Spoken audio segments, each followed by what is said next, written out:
Hey guys, so yesterday we talked about how chemistry is quantitative and we're going to be using numbers this year to describe things and to know things about matter. Um, it's important though that when we report a number that we also include a unit with it because without a unit, a number doesn't really mean anything. We don't know what the quantity is that we're measuring, and we don't know how big of a scale we used unless we have a unit that goes with it. So this is a table of SI units, and these are base units that measure very specific things.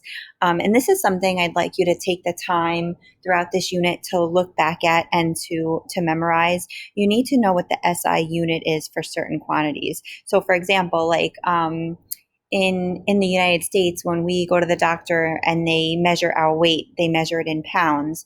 But to communicate with scientists all around the world, it's important that we stick to these standard units that everybody else uses. So for mass, if you were asked what is the SI unit for mass, you would have to know that it's the kilogram. Okay.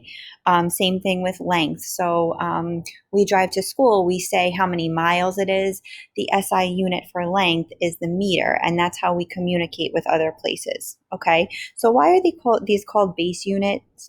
Basically, because they are fundamental building blocks. And what that means is that they can't be broken down.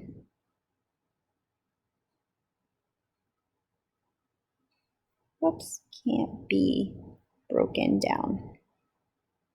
Okay, so they're simple. Now, what we can do is we can take these units and we can combine them to measure other things. So, for example, if I wanted to find an object's density, I would look at its mass and I would look at its volume. And once I calculated the density, the units would be a combination of a mass unit over a volume unit. So it would be two units together.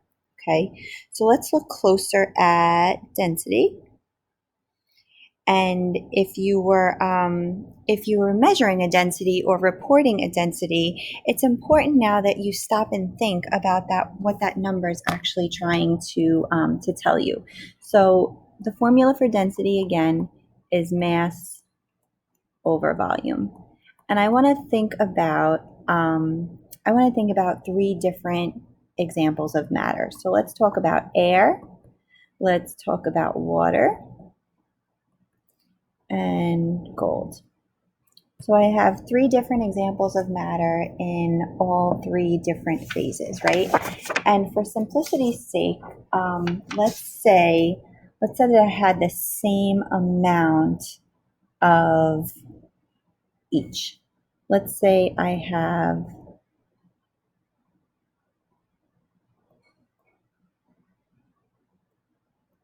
1,000 milliliters of air, I have 1,000 milliliters of water, and I have 1,000 milliliters of gold. So I have the same volume of each.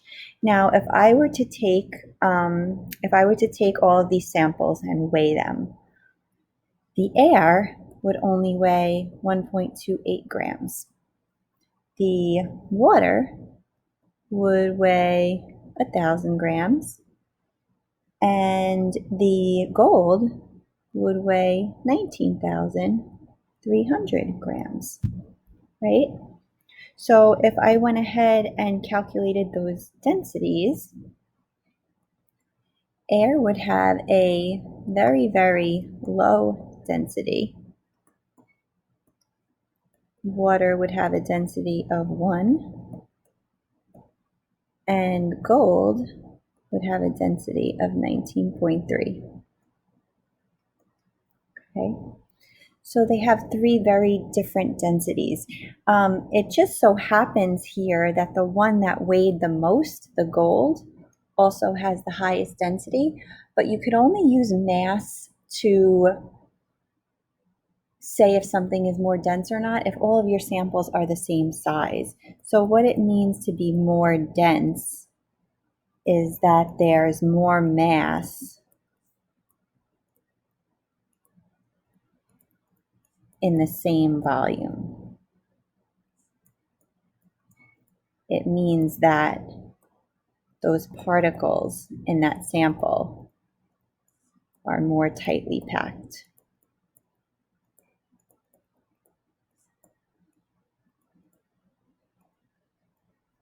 Okay, so if we picture the particles inside of gold, there's a lot more of them all smushed together compared to in a sample of water or a sample of air. Now, specific gravity is really the same thing as density, except when you calculate it, there's going to be no units because the units cancel out. And this is really what's going to tell you if something's going to sink or float in water.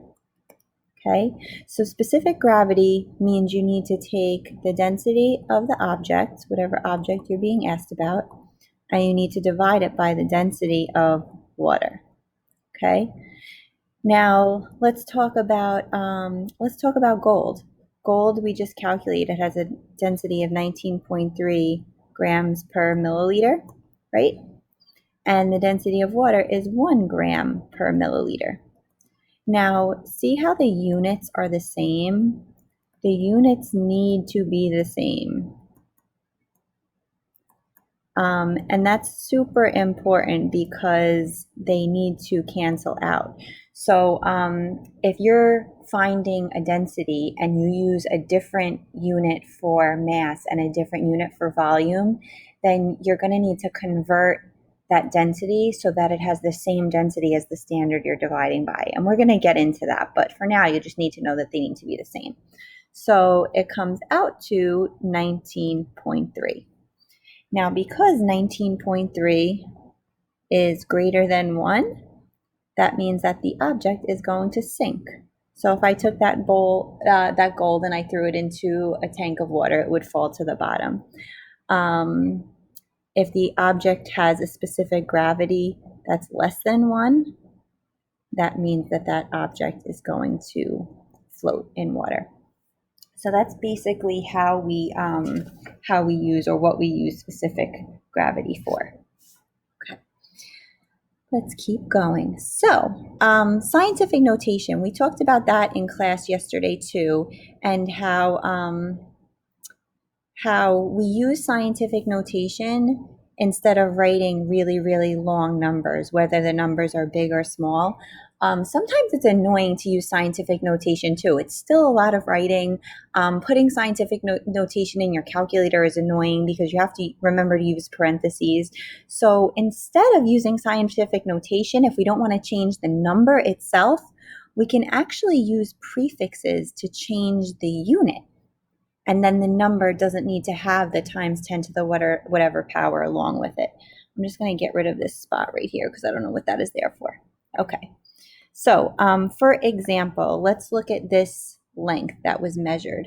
We have 6.37 times 10 to the negative 9 meters. So that's a very, very, very, very, very small length. So I see times 10 to the negative 9 here. And times 10 to the negative 9 goes with the prefix nano.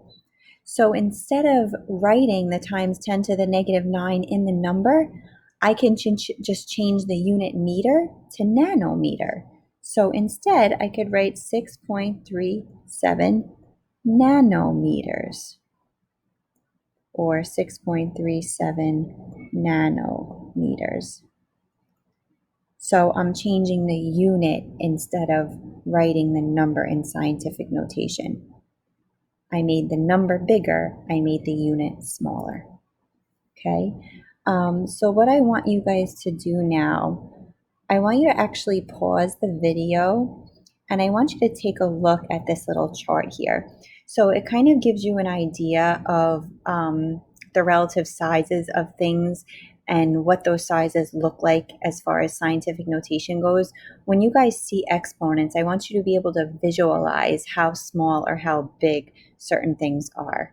Okay, down there at the bottom, it also shows you some of the prefixes. So when you see nano versus micro versus regular meter versus kilometer, how big or small that's really making the number. I also want you guys, when you're pausing, I want you to go in a new tab and I want you to go to scaleofuniverse.com. And it needs Flash to open up. So if you're on your Chromebook, I'm not sure if Flash will work, but if you have a regular computer, just go in there and play around with that. It gives you a really good idea of what these sizes really mean. Okay. So last thing we're going to do in this video, guys, is we talked about a little bit before how you might have to change from one unit to another. This is the simplest type of conversion that we're going to do. I'm going to show you how to do it. And it's converting millimeters to meters. So it's taking a unit that doesn't have a prefix and adding a prefix to it, or vice versa. We can give you a unit that has a prefix and ask you to change it to a different prefix or take the prefix off. What I want you to do first is I always want you to write down what you're given first. So we're given 5 meters. Now, if we look down at this next page, and this page is overwhelming.